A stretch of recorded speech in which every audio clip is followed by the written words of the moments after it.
Hey everybody, this is Giancarlo Aulino reporting for the Game Plan, and I'm happy to be joined by my guest today, who's going to be taking part in the second round of PFL action here. He is in the lightweight regular season. He is the Canadian badass. He is Michael Dufort. How you doing, Michael? I am great. I'm fine, man. Very good. Cannot be more happy. Right now I'm in Florida, so the weather is pretty cool. So I'm super happy to be here. That's great. And now this second matchup here in the PFL. Before we get into that, you were in the PFL before this in 2022. You're on the Challenger Series, got a nice submission win there. How did the talks all come about here for you to compete in this 2024 regular season? Oh, it's very nice. Pretty sure it's guys like Olivier take his retirement, so I'm here to replace him. And the plan is to replace him by getting a three-peat for the Quebec, Montreal, Canada, whatever.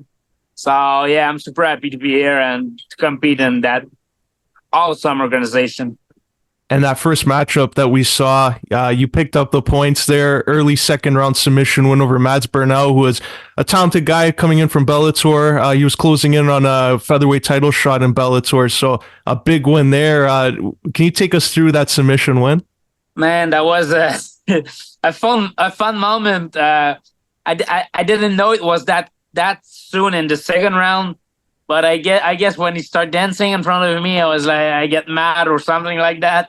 I don't really remember my emotion, but he started dancing, and I was like, okay, man, let's have fun together, let's dance together. So I start like with a stylish kick to the throat and then start running through him. I think what's really finished him, but what he told me that really finished him was the front kick to the liver.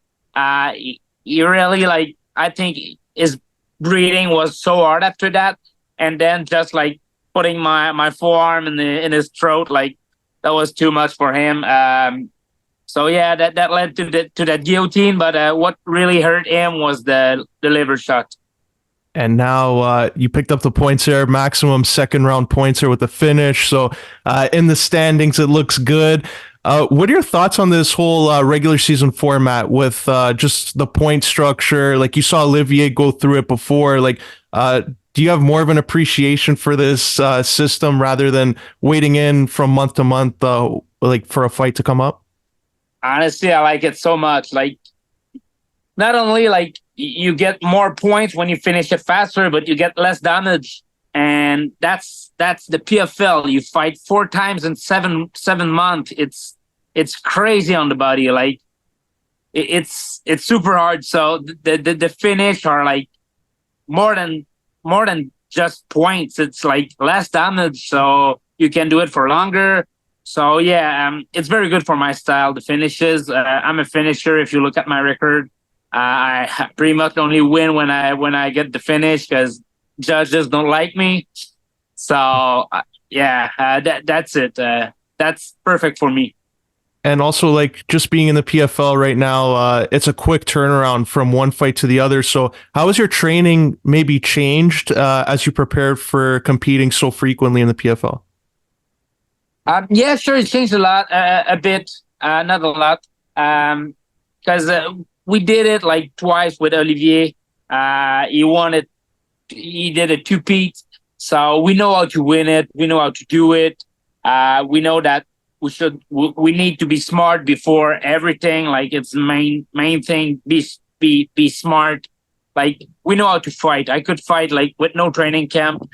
So just do smart thing in training camp to that particular opponent, but don't go crazy. So that's how we do it. And I'm the type of fighter that bring finishes to the table, and that's always the plan. And who have you been training with most for this camp against Adam Piccolotti? Right now I'm in Florida, and I train at Killcliff. I train with Elvin Espinoza that just beat Adam with that flying knee. I train with like that Killcliff team. That is an incredible team, incredible family. Henry Hoof. I said it so many times. He's an incredible coach, and that's fun. That's a good spirit there. that bring me that little stress of fighting every time. So I get used to it. So once I'm going to fight against Piccolotti, like I'll be used to it a bit more. So all the emotion are aside, and my body will be ready to compete. But right now, yeah, I train with so many different people. But when I'll go back in Montreal, I'll train with Olivier Aubin-Mercier, Ian Stobie, Frederic Duprat. So many good names that we have out there in Canada, in Montreal especially. That's it. It's a great camp there. And just like even looking at your career, I followed your career for quite some time now, and I see like your amateur career, you had a lot of amateur fights. Like, do you feel that more fighters should maybe wait a bit, like compete on the amateur scene first and get that experience before becoming a pro? Yeah, I agree. I agree to that. I don't think every amateur should turn pro, and you need to be one hell of a fighter in amateur before to turn pro, because pro doesn't.